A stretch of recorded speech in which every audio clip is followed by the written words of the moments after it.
White Nights by Fyodor Dostoyevsky.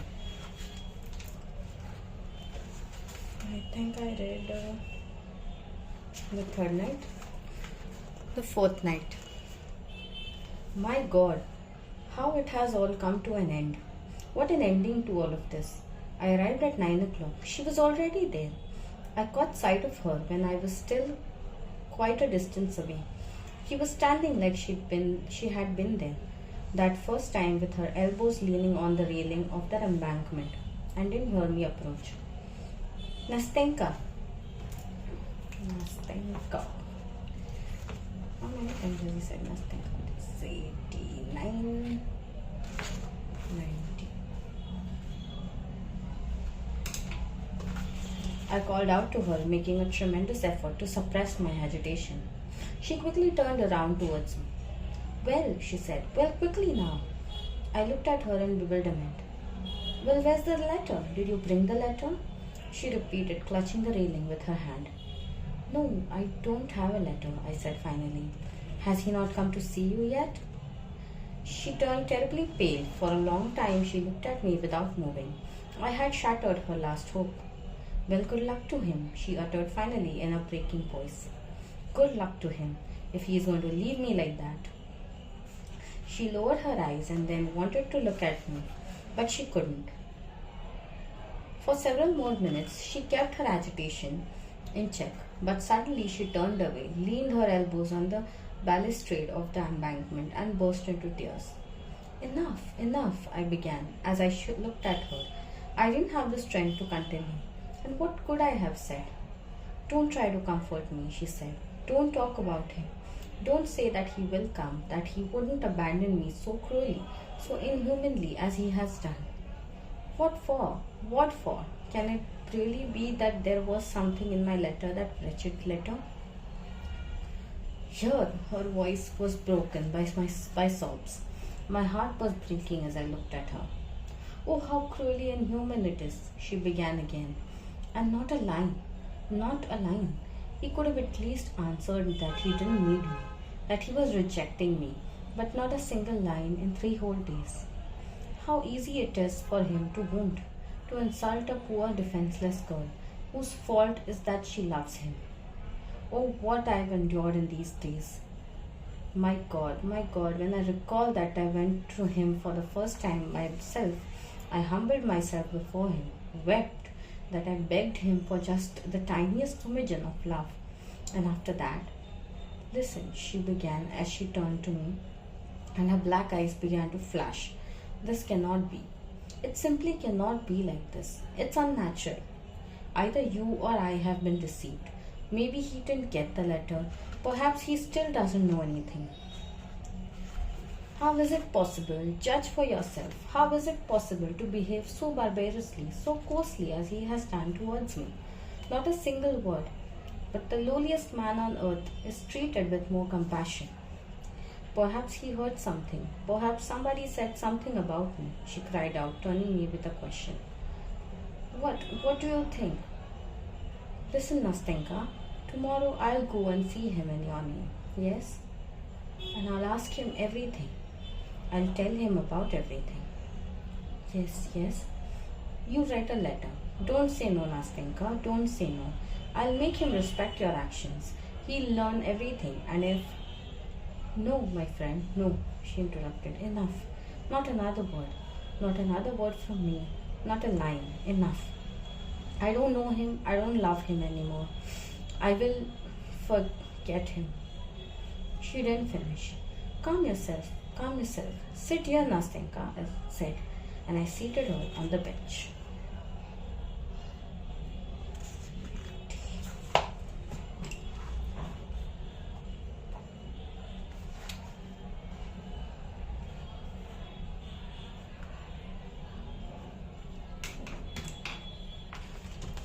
I am calm. Enough.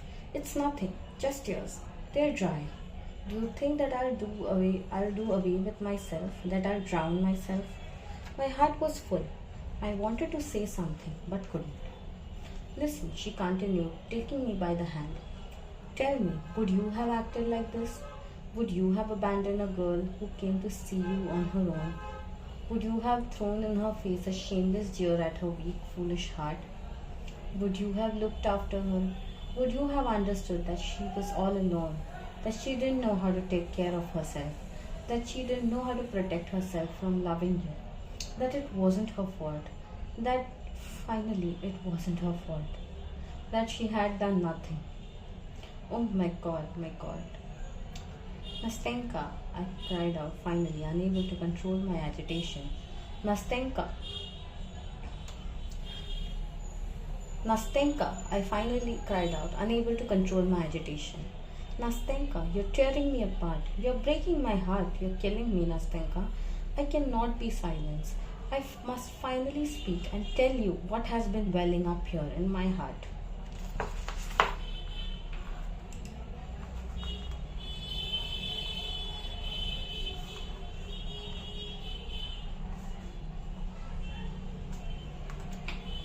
As I said this, I got up from the bench. She took me by the hand and looked at me in surprise. What is it? She uttered finally. Listen, I said resolutely. Listen to me, Nastenka. What I am about to say is all nonsense, all impossible, all silly. I know that it can never happen, but I cannot remain silent. In the name of all that you are suffering now, I beg of you beforehand to forgive me. Well, what is it? She said, having stopped crying and looking at me intensely.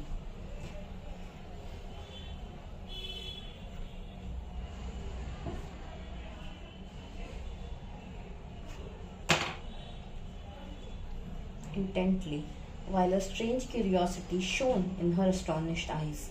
What is it? It's impossible, but I love you, Nastenka. That's what it is.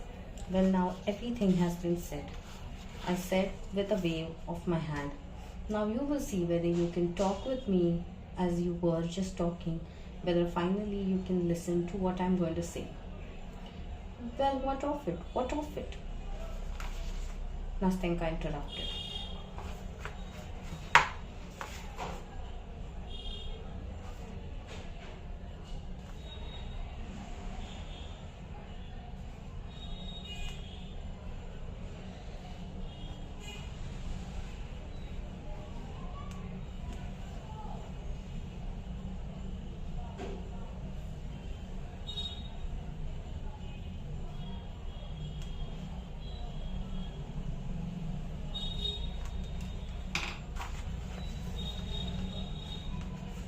What of it? Well, I knew long ago that you loved me. Only it always seemed to me that you loved me simply in a different way. Oh my God, my God. In the beginning it was simple, Nastenka, but now I'm exactly in the same position as you were when you went to him with your bundle. Worse than you. Nastenka, because he didn't love someone then, but you do. What is it you're saying to me? I truly don't understand you at all. But listen here. Why ever? That is not why, but what reason do you have for so suddenly? My God, I'm talking nonsense.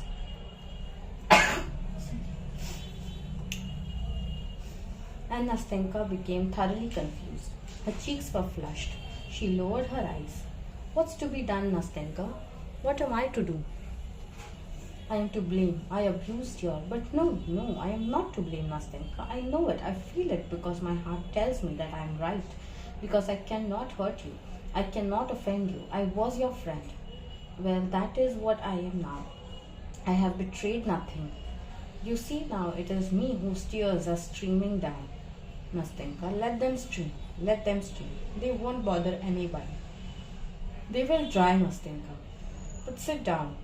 Do sit down, she said, as she was seating me on the bench. Oh my God.